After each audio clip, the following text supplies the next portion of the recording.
ओम नमः शिवाय। नमस्कार दोस्तों, स्वागत है आप सभी का आपके अपने यूट्यूब चैनल खुशहाल ज़िंदगी में। दोस्तों, वैशाख का महीना चल रहा है और महादेव को सबसे प्रिय तिथि जो है वह है त्रयोदशी तिथि यानी कि प्रदोष व्रत आ चुका है। इस बार प्रदोष व्रत 17 अप्रैल को पड़ रही है। हिंदू पंचांग के अनुसार प्रत्येक माह के 2 प्रदोष व्रत होते हैं, जैसे कि शुक्ल पक्ष की त्रयोदशी तिथि पर और दूसरा कृष्ण पक्ष की त्रयोदशी तिथि पर। इस विशेष दिन पर भगवान शिव और माता पार्वती की विशेष उपासना की जाती है। धार्मिक मान्यताओं के अनुसार प्रदोष व्रत के दिन भगवान शिव की उपासना करने से साधकों को सुख समृद्धि का आशीर्वाद मिलता है, जीवन में आ रही समस्याएं दूर होती है तथा सभी प्रकार की मनोकामनाएं पूर्ण होती हैं। साल 2023 में वैशाख मास के कृष्ण पक्ष की त्रयोदशी तिथि 17 अप्रैल को दोपहर 3:46 से शुरू होगी, जिसका समापन 18 अप्रैल को दोपहर 1:27 पर हो जाएगा। क्योंकि प्रदोष व्रत में प्रदोष काल में महादेव की पूजा अर्चना की जाती है, तो त्रयोदशी तिथि के अंतर्गत जो प्रदोष काल आपको प्राप्त हो रही है वो है 17 अप्रैल को, यानी कि 17 अप्रैल को प्रदोष व्रत रखा जाएगा। सोमवार का दिन होने की वजह से इसे सोम प्रदोष के नाम से हम सभी जानेंगे। पंचांग के अनुसार इस दिन पूजा का शुभ मुहूर्त होगा शाम 6:48 से लेकर रात्रि 9:01 तक। शास्त्रों में बताया गया है कि सोम प्रदोष व्रत के दिन साधक को सुबह जल्दी उठकर स्नान ध्यान करना चाहिए, साफ वस्त्र धारण करने चाहिए। इस दिन काले व नीले रंग के वस्त्र धारण ना करें।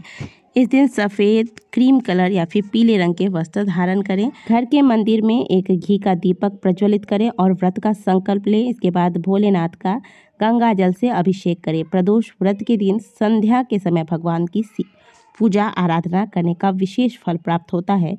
इसीलिए शुभ मुहूर्त में भगवान शिव और माता पार्वती की विधिवत तरीके से पूजा आराधना करें। गंगा जल, गंध, पुष्प, धूप, दीप, नैवेद्य इत्यादि से पूजा संपन्न करें तथा आरती करें। इस बार का प्रदोष व्रत बहुत ज़्यादा महत्वपूर्ण है। एक तो वैशाख का महीना और सोमवार का दिन। सोम प्रदोष व्रत सभी मनोकामनाओं को पूर्ण करने वाला व्रत माना गया है। यदि आप प्रदोष व्रत का आरंभ करना चाहते हैं तो सोम प्रदोष का व्रत जो इस बार पड़ रहा है, इस दिन से आप व्रत का आरंभ कर सकते हैं। सोम प्रदोष व्रत से सुख संपत्ति की प्राप्ति होती है, संतान की प्राप्ति होती है, संतान के उज्जवल भविष्य की आशीर्वाद मिलता है। साथ ही सोम प्रदोष व्रत रखने से वैवाहिक जीवन में भी सुख व समृद्धि आती है। पारिवारिक कलह तथा तनाव दूर होता है तथा सभी प्रकार की मनोकामनाओं की पूर्ति होती है सोम प्रदोष के व्रत को आरंभ करने से।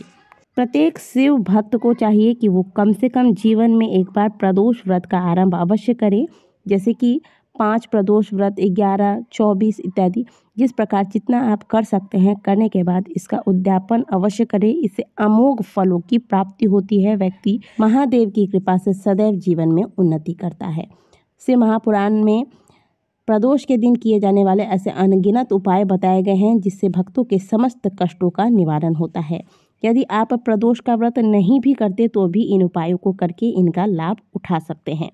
और जो लोग व्रत नहीं कर पाते वो भी प्रदोष के दिन प्रदोष काल में महादेव के मंदिर में जाके महादेव के शिवलिंग के दर्शन करें, उनकी पूजा आराधना करें, उनकी आरती करें। प्रदोष के दिन शिव महापुराण की कथा के अंतर्गत वर्णन किया गया है कि प्रदोष के दिन महादेव के शिवलिंग के दर्शन मात्र से व्यक्ति के सभी पापों का नाश हो जाता है। तो यदि मात्र शिवलिंग के दर्शन मात्र से आपके जीवन के सभी पापों का नाश हो जाता है, तो आप समझिए कि अगर आप विधिवत तरीके से इनकी पूजा आराधना करेंगे तो आपको जीवन में क्या कुछ नहीं प्राप्त होगा। प्रदोष के दिन प्रत्येक शिव भक्त को होना चाहिए कि महादेव के मंदिर में जाकर प्रदोष काल में उनकी पूजा आराधना करें। आज की वीडियो में हम शिव महापुराण में वर्णित एक बहुत ही सरल सा उपाय आपके लिए लेकर आए हैं। इसके लिए आपको मात्र एक बेलपत्र लेना है और 1 लोटा जल लेना है। इस उपाय को कोई भी बहुत ही आसानी से कर सकता है, क्योंकि इसमें बहुत ज़्यादा सामग्रियों की आवश्यकता नहीं है। ना ही आपको व्रत रख के ही इस उपाय को करना पड़ेगा, ऐसा कुछ भी नहीं है। तो व्रत भी रखने की आवश्यकता नहीं है। बस आप शुद्ध सात्विक भोजन लें और प्रदोष के दिन प्रदोष काल में जाकर इस उपाय को करें। इस उपाय को आप किसी भी प्रदोष में, ऐसा नहीं है कि सोम प्रदोष में ही करना है, आप किसी भी प्रदोष में इस उपाय को कर सकते हैं। इसके लिए आपको एक बेलपत्री ले लेनी है जो कि कहीं से भी कटी फटी ना हो, बिल्कुल साफ़ सुथरी बेलपत्री होनी चाहिए। अब प्रदोष के दिन प्रातःकाल जल्दी उठें। उठने के बाद स्नान इत्यादि क्रियाओं से निवृत्त होकर महादेव की पूजा आराधना आप घर पे ही कर ले। शिवलिंग है तो सुंदर से गंगा जल से महादेव का अभिषेक करें, भस्म धारण कराए भगवान को, अक्षत पुष्प चंदन इत्यादि से महादेव की पूजा कर ले। दिन भर आप जो भी कार्य कर रहे हैं निरंतर मन ही मन आप भगवान का ध्यान करते रहे, महादेव का स्मरण करें, शिव शिव शिव शिव शिव ऐसा आप मन ही मन उच्चारण करते रहें। ठीक है। अब भोजन जो भी आप करेंगे इसमें प्याज लहसुन इत्यादि का सेवन आपको नहीं करना है। ध्यान रखें, अगर मीठा भोजन कर सकते हैं, हलवा खीर इत्यादि खा सकते हैं तो अच्छी बात है। ये नहीं कर सकते तो कम से कम प्याज लहसुन का तो त्याग अवश्य कीजिएगा। इसके बाद प्रदोष काल में स्नान कर लें और हल्के रंग के वस्त्र धारण करें। अब आप महादेव के मंदिर में, आपके आसपास जो भी मंदिर है, मंदिर पहुंच जाए। और सामग्री तो आपको पहले बता ही दी हमने कि एक बेलपत्री, एक लोटा जल आपको ले लेनी है। अब महादेव के शिवलिंग के समक्ष खड़े होकर आपको यह बेलपत्र, एक जो बेलपत्र आपने लिया है वह माता अशोक सुंदरी वाले स्थान पर समर्पित करना है। श्री शिवाय नमस्तुभ्यम बोलकर आपको यह बेलपत्र अर्पित करना है। जो डंडी वाला हिस्सा है वह महादेव के शिवलिंग की ओर होगा और जो पत्ती है वह जलाधारी से बाहर की ओर होगा। अब इसी बेलपत्री को आप उठाइए, महादेव के शिवलिंग पर अर्पित कीजिए। आपको पता है कि महादेव के शिवलिंग पर हमेशा बेलपत्री जो है उल्टा, यानी कि जो चिकना हिस्सा होता है वह शिवलिंग को स्पर्श करेगा और जो लाइन बनी रहती है खुरदरा जो हिस्सा है वह ऊपर की ओर होगा।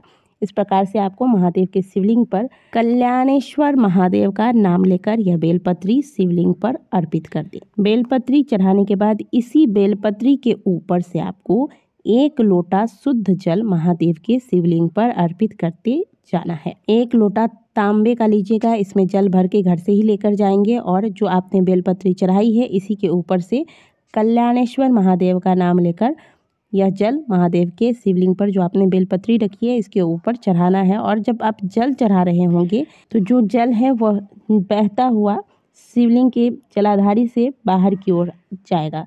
तो इस जलाधारी के पास ही आपको यह जो जल बहता हुआ बाहर निकल रहा है यहाँ से आपको जल रोक लेना है। अब जो आपने जल रोक लिया है इस जल का प्रयोग आपको कहाँ करना है? यदि घर में कोई व्यक्ति है जो बहुत ज़्यादा बीमार है या हमेशा बीमार रहता है, उस व्यक्ति को इस जल का आचमन करवा दें। 7 बार आपको इस जल का आचमन कराना है। तो इसी हिसाब से आप जल रोक के अपने लोटे में लेकर जाएंगे और 7 चम्मच हो या फिर 7 बार अपने अंजनी में लेकर कल्याणेश्वर महादेव का नाम लेकर यह जल जो बीमार व्यक्ति है उसे आप आचमन करा दें। जैसे कि एक बार आपने जल लिया, कल्याणेश्वर महादेव की जय इस प्रकार से बोलकर जल का आचमन करेंगे।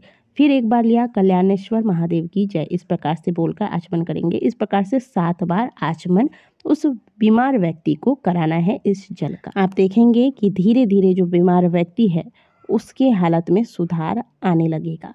आप इस उपाय को स्वयं के लिए भी कर सकते हैं। यदि आपको लगता है कि आप हमेशा अस्वस्थ रहते हैं तो आप अपने लिए भी इस उपाय को कर सकते हैं। दोस्तों, कहा जाता है कि स्वस्थ ही सबसे बड़ा धन है। आप अगर स्वस्थ रहेंगे तो आपके जो पैसा है जो बीमारियों में खर्च हो रहा है वो पैसा बचेगा, घर में बरकत आएगी और घर में सुख शांति आएगी। इसीलिए अगर आप बहुत ज़्यादा परेशान हैं बीमारियों से तो इस उपाय को आप प्रदोष के दिन अवश्य कीजिएगा। आशा करते हैं कि दी गई जानकारी आपको अच्छी लगी होगी। वीडियो अच्छी लगी है तो वीडियो को लाइक कीजिएगा, कमेंट बॉक्स में हर हर महादेव अवश्य लिखिएगा।